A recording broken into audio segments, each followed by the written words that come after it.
천국잔치를 위한 새벽 묵상 5월 16일 목동 다윗, 용사 다윗 사무엘상 17장 32절에서 40절 말씀. 다윗이 사울에게 말하되 그로 말미암아 사람이 낙담하지 말 것이라. 주의 종이 가서 저 블레셋 사람과 싸우리이다 하니 사울이 다윗에게 이르되 내가 가서 저 블레셋 사람과 싸울 수 없으리니 너는 소년이요 그는 어려서부터 용사임이니라. 다윗이 사울에게 말하되 주의 종이 아버지의 양을 지킬 때에 사자나 곰이 와서 양떼에서 새끼를 물어가면 내가 따라가서 그것을 치고 그 입에서 새끼를 건져내었고 그것이 일어나 나를 해하고자 하면 내가 그 수염을 잡고 그것을 쳐 죽였나이다. 주의 종이 사자와 곰도 쳤은즉 살아계시는 하나님의 군대를 모욕한 이 할례받지 않은 블레셋 사람이리이까 그가 그 짐승의 하나와 같이 되리이다. 또 다윗이 이르되 여호와께서 나를 사자의 발톱과 곰의 발톱에서 건져내셨은즉 나를 이 블레셋 사람의 손에서도 건져내시리이다. 사울이 다윗에게 이르되 가라, 여호와께서 너와 함께 계시기를 원하노라.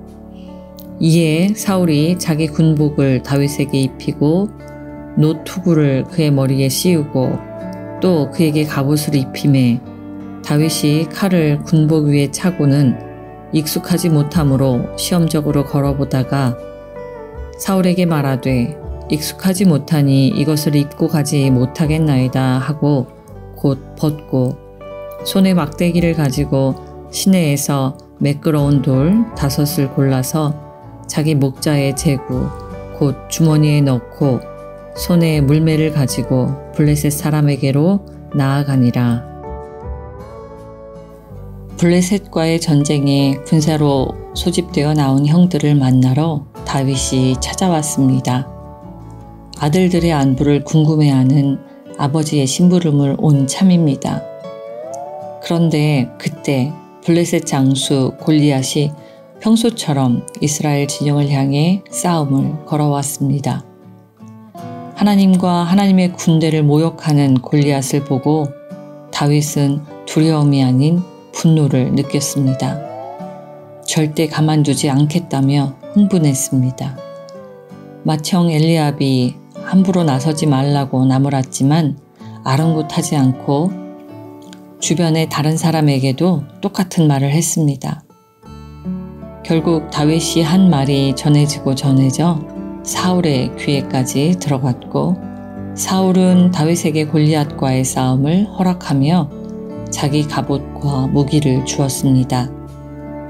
그러나 다윗은 평소 양떼를 치며 사자와 곰을 물리칠 때 사용했던 익숙한 무기인 물매를 들고 골리앗 앞으로 나아갔습니다. 손에는 물매에 사용할 매끈한 돌 5개만이 들려 있었습니다. 다윗이 골리앗과의 싸움에 이렇게 자신 있는 모습을 보인 이유는 무엇일까요?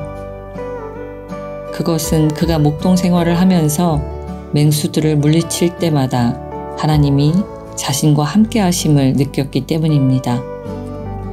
지금까지 양떼를 잘 지킬 수 있었던 것은 자신의 힘이 아닌 하나님의 보호하심 덕분임을 잘 알고 있었습니다. 그리고 그 보호하심이 골리앗과 싸울 때에도 당연히 함께할 것을 확신했습니다.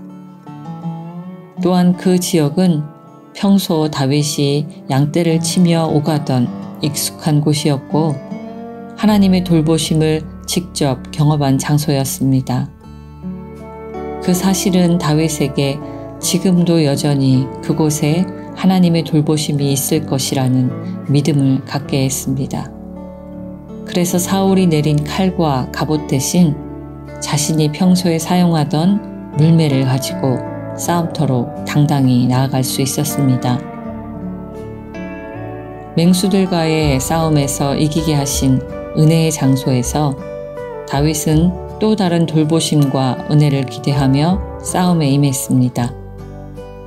그리고 이 싸움에서 다윗은 목동 다윗에서 용사 다윗으로 인생이 바뀌는 전환점을 맞이했습니다.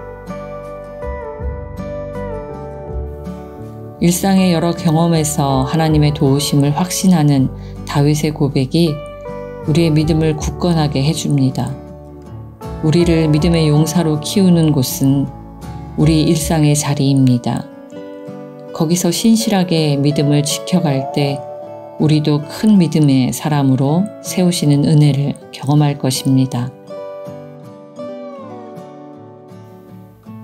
하나님이 일상에 함께 하심을 믿으며 신실하게 믿음의 길을 걷고 있습니까? 기도하시겠습니다. 하나님, 내게 주신 삶의 자리가 은혜의 자리임을 깨닫게 하옵소서. 내게 허락하신 삶의 여건 속에서 날마다 믿음이 자라가게 도와주옵소서. 일상에서 경험한 하나님의 도우심과 임재를 기억함으로 어려움 속에서도 당당하고 담대하게 하옵소서. 예수님의 이름으로 기도합니다. 아멘.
잠잠히 영원히 좋으신 주는